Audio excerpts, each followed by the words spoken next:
মেহেরাজে পৌঁছাইয়া দয়াল প্রভু দিলেন মেরাজ, দয়াল প্রভু দিলেন মেরাজ মুমিনের লাগিয়া।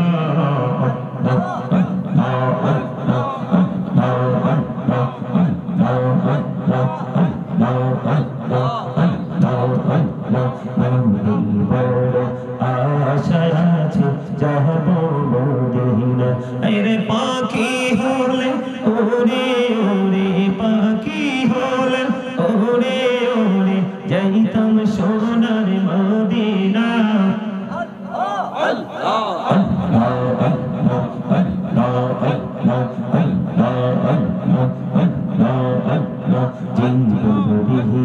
করসির গুনা জীবন ধরিয়া, করসির গুনা ক্ষমা করে দাও রে দয়া, ক্ষমা করে দাও। আরে গুনাহ গোলে ক্ষমা করিয়া, গুনাহ গোলে ক্ষমা করিয়া, কবুল করে নাও রে দয়া, কবুল করে নাও। আল্লাহ আল্লাহ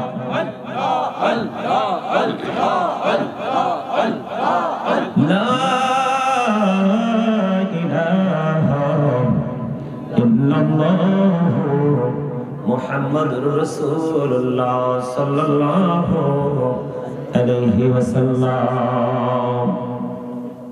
সম্মানিত উপস্থিত উলামায়ে কেরাম, দাড়ি পাকা আমার মুরব্বী বাবারা, আমন্ত্রিত অতিথিবৃন্দ, বিশেষ করে আজকে যারা কইলাইন চাচের দিকের পার জাগো সমাজ কল্যাণ সংগঠনের উদ্যোগে আজকে বার্ষিক ওয়াজ ও দোয়ার মাহফিলের আয়োজন করা হয়েছে।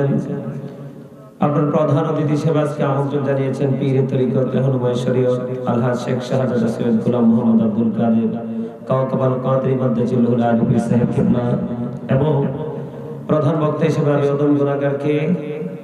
আর এখানে অসংখ্য লোকের নাম আছে, আমি সেটা বলছি না যেহেতু সময় অনেকটা মাইনাস হয়ে গেছে। আজকে যাদেরকে এখানে আমন্ত্রণ জানিয়েছেন বিশেষ কেবলা সহ সকলের প্রতি আমার আন্তরিক সালাম, আসসালামু আলাইকুম ওয়া রাহমাতুল্লাহি ওয়া বারাকাতুহু। সম্মানিত উপস্থিতি, মাহফিল এমন একটা জান্নাতের বাগান, আমার কাছে অবাক লাগলো যে রাত্র 10টাও বাজে না, এখনো মানুষ ঘরে চলে গেছে। আমার কাছে মনে হয় কিছু কিছু জায়গায় আসলে গেলে আমার কাছে মনে হয় কেন জানি, মানে কিয়ামতটা একেবারে আমাদের কাছে, একেবারে কাছে কিয়ামতটা। অদ্ভুত আচরণ হিন্দু, খ্রিস্টান, বৌদ্ধ, ইহুদিদের ধর্মীয় চর্চা সংস্কৃতি যখন তারা চর্চা করে, দেখবেন তাদের মধ্যে যে একটা সম্প্রীতি দেখা যায়, তাদের মধ্যে তাদের ধর্ম নিয়ে যে তাদের একটা একটা জজবা, তাদের যে একটা মহাব্বত। আজকে আমরা মুসলমান, আমাদের সেই মহাব্বত গেল কই? মানে আমি মনে হয় আজকে কয়েক বছরের মধ্যে আজকের এই জায়গাটার মতো জায়গা আমার চোখে পড়ে নাই, কয়েক বছরের মধ্যে। সম্মানিত উপস্থিতি, আপনারা যারা এসেছেন বসেছেন, আপনাদের সবাইকে আন্তরিকভাবে মোবারকবাদ জানাচ্ছি। এখনকার যেটা হচ্ছে সেটা হচ্ছে আত্মার জিহাদ। এটা আজকে কিন্তু আপনারা যুদ্ধে বিজয়ী হয়েছেন। আপনারা যারা এখানে বসেছেন, আপনাদের সবাইকে আমি এক কথায় যদি বলি, আপনারা সবাই আল্লাহ রাব্বুল আলামিন কোরআন এবং হাদিসের দৃষ্টিতে আপনারা সবাই অনারেবল পারসন।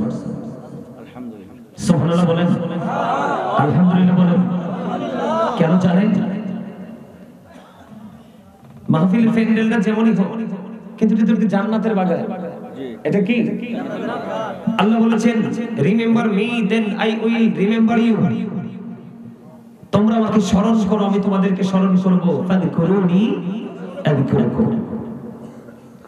আল্লাহ রাব্বুল আলামিন বলেছেন, join with my dear people, come to my paradise. Allah বলেছেন, join with my dear people, come to my paradise. Allah বলেছেন, ফাদখুলি ফি ইবাদি ওয়াদখুলি জান্নাতি। সুবহানাল্লাহ। আল্লাহ বলেছেন, কত চমৎকার। সাধারণ আম জনতা যারা, তাদেরকে আল্লাহ রাব্বুল আলামিন ইনসিওর করেছেন, তাদেরকে সান্ত্বনা দিয়েছেন আল্লাহ রাব্বুল আলামিন বলেছেন যে কি তোমরা আমার প্রিয়দের সাথে যুক্ত হও আর আমার জান্নাতে চলে আসো। আজকে এত সুন্দর জান্নাতের বাগান, ওই যে দোকানের কাছে মনে দেখছি এরকম একটা প্যান্ডেলের মানুষ আছে, অথবা আছে বেশি হতে পারে। চিন্তা, আমাদের থিংকিং কোথায় দেখছেন?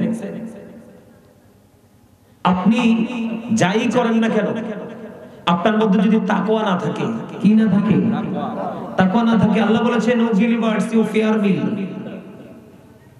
আল্লাহ ঈমানদারদেরকে ডেকে বলেছেন ইয়া আইয়ুহাল্লাযীনা আমানুত্তাকুল্লাহ। আল্লাহ রাব্বুল আলামিন বলতেছে ঈমানদারদেরকে তোমরা আমাকে কি করো? ভয় করো। কি করো? ভয় করো। আমাদের মধ্যে কি ভয় আছে? ভয় করো এবং তোমরা আল্লাহকে পাওয়ার জন্য উসিলা খুঁজো। ওয়াবতাগু ইলাইহি উসিলা। উসিলাটা কি? আল্লাহ বলেছেন আকুনু বা'সাদিকিন, ট্রুথফুল মেন, হক্কানি আলেম এবং হক্কানি আল্লাহর ওলিরা। এটা হচ্ছে সাধারণ মানুষের আল্লাহ পাওয়ার একটা চমৎকার একটা মাধ্যম। আলহামদুলিল্লাহ। আজকে আমাদের সেই শিক্ষা, আমাদের সেই আদর্শ গেল কোথায়? মসজিদে আযান দিলে মুসল্লি দেখা যায় না, ঘরে ঘরে বাড়ি বাড়ি ছেলে এবং নারীরা এত বেশি বেপরদা, পুরুষ এবং নারী উভয় এত বেশি বেপরদাশীল ভাবে চলাফেরা করছে। তাদেরকে হাদিস শরীফের ভাষা অনুযায়ী তাদেরকে বলা হয় উলঙ্গ নারী পুরুষ।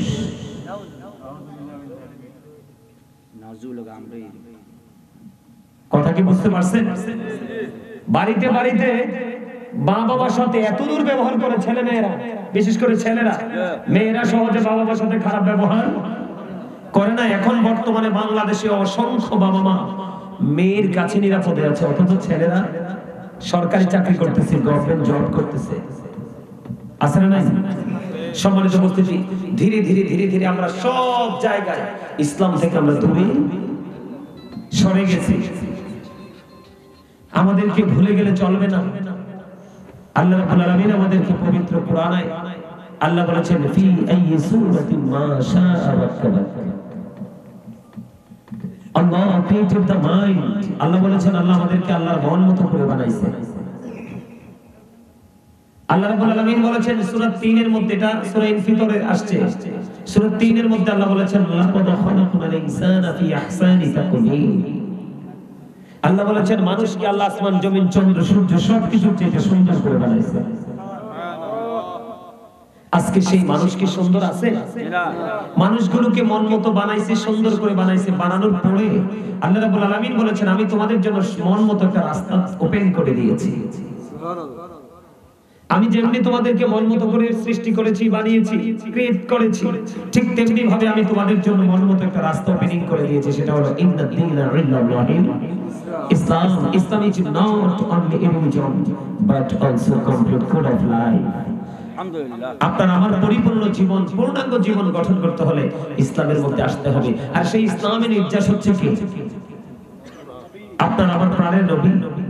আমেরিকার গবেষক মাইকেল এইচ হার্ট তিনি বলেছেন the 100 A ranking of the most influential person in the history. 100 জন প্রভাবশালীর তালিকা তিনি করলেন। এর মধ্যে ইনফ্লুয়েন্সিয়াল দ্বারা আপনার আমার প্রাণের নবীকে শ্রেষ্ঠ প্রভাবশালী হিসেবে আখ্যায়িত করেছেন। জোরে বলুন সুবহানাল্লাহ। আরো জোরে বলেন সুবহানাল্লাহ। ডক্টর আহমদ পেয়ারা বাগদাদি পীর সাহেব কেবলা শাহপুর দরবার শরীফের পীর সাহেব কেবলা উনি বলেছেন of all the great religious personalities of our prophet Muhammad রাসূলুল্লাহ সাল্লাল্লাহু আলাইহি সাল্লাম ওয়াজ দ্য মোস্ট সাকসেসফুল। জোরে বলুন সুবহানাল্লাহ। নারে তাকবীর, আল্লাহু আকবার, নারে রিসালাত, ইয়া রাসূলুল্লাহ, আহলে সুন্নাত ওয়াল জামাত, জিন্দাবাদ, হুব্ব রাসূল, হুব্ব খোদা, জিন্দাবাদ, জিন্দাবাদ। ডক্টর আহমদ পেয়ারা বাগদাদি পীর সাহেব কেবলা তিনি বলেছেন পৃথিবীর বুকে যত নবী রাসূল এসেছে প্রত্যেকটা নবী রাসূলের মধ্যে মোস্ট সাকসেসফুল দ্বারা আপনার আমার প্রাণের নবীকে সবচেয়ে সফল, সবচেয়ে বেশি টেকসই সফল প্রফেট হিসেবে আখ্যায়িত করেছেন। জোরে বলুন সুবহানাল্লাহ। আরো জোরে। তিনি রাজনীতি থেকে ইমামতি, ইমামতি থেকে রাজনীতি, প্রত্যেকটা জায়গায় সফল। তবে সবগুলো জায়গা নিয়ে আজকে আলোচনা করব না, আমি দুটো অপশন নিয়ে আজকে আলোচনা করব। একটা হলো পুরুষ এবং নারীর পর্দা, আরেকটা হলো পিতামাতার সাথে কেমন ব্যবহার করতে হবে। তবে এই পিতামাতার সাথে ব্যবহারটা কেন গর্হিত হচ্ছে, কেন ইসলাম বিদ্বেষী হচ্ছে, ইসলাম বিরোধী হচ্ছে, সেটার জন্য একটুখানি আলোচনা করব। সেই আলোচনাটা হলো পিতামাতাকেও কিন্তু কিছু দায়িত্ব পালন করতে হয়। কি করতে হয়? সন্তান জন্ম দেওয়ার পরে কিন্তু ছেড়ে দিলে হয় না, সন্তান পৃথিবীতে আসার পরে পিতামাতাকে দায়িত্ব পালন করতে হয়। জন্য আমি বলি parents should take care their children very carefully. প্রত্যেকটা পিতামাতার উচিত সন্তানের দায়িত্ব যত্ন সহকারে পালন করা। আর আমরা যারা সন্তান, we should Obi our parents. আমাদের প্রত্যেকের উচিত আমাদের পিতামাতাকে মান্য করা। আমাদের প্রত্যেকের উচিত কি? কথা বলে না, আমাদের প্রত্যেকের উচিত আমাদের পিতামাতাকে মান্য করা। কারণ paradise of the child under the feet of the mother. মায়ের পায়ের নিচেই সন্তানের জান্নাত। আল্লাহ বলেছেন ওয়া'বুদুল্লাহ ওয়া লা তুশরিকু বিহি শাইয়্যান ওয়া বিল ওয়ালিদাইনি ইহসানা। যখন আল্লাহু আকবার, তোমরা ইবাদত করো কার? আল্লাহর ইবাদত করবে, তবে আল্লাহর সাথে কোনো কিছুকে শরীক করবে না। ওয়া বিল ওয়ালিদাইনি ইহসানা, মা বাবার সাথে ভালো আচরণ করো। সুবহানাল্লাহ। বন্ধুরে আমার নবী, আপনার নবী তো জাহানের বাদশা নবী, রাহমাতুল লিল আলামিন, ইমামুল মুরসালিন, আল্লাহর প্রিয় হাবিব হাবিবুল্লাহকে প্রশ্ন করা হলো। হাদিস শরীফের মধ্যে এসেছে, ইয়া রাসূলুল্লাহ, ইয়া হাবিবাল্লাহ, নবী গো, আমার কাছ থেকে সবচেয়ে ভদ্র, সবচেয়ে নম্র আচরণ পাওয়ার হক কার বেশি? আমার নবীজি বললেন, পানা উম্মুকা, তোমার মা। পানা সুম্মা মান, তারপরে কে? রাসূল বললেন, পানা উম্মুকা, তোমার মা। আবার প্রশ্ন করা হলো, পানা সুম্মা মান, তারপরে কে? রাসূল বললেন, পানা উম্মুকা, তোমার মা। আবার প্রশ্ন করা হলো, পানা সুম্মা মান, তারপরে কে? নেক্সট কে? রাসূল বললেন, পানা আবুকা, তোমার বাবা। জোরে জোরে বলুন না সুবহানাল্লাহ। তিনবার আসছে কার কথা? একবার আসছে কার কথা? এজন্য কি বাবার কি দাম কমে গেছে? কথা বলেন না কেন? একজন এক ব্যক্তি এসে বললেন, ইয়া রাসূলুল্লাহ, ইয়া হাবিবাল্লাহ, নবী, আমার বাবা আমার উপার্জিত সম্পদ নিজে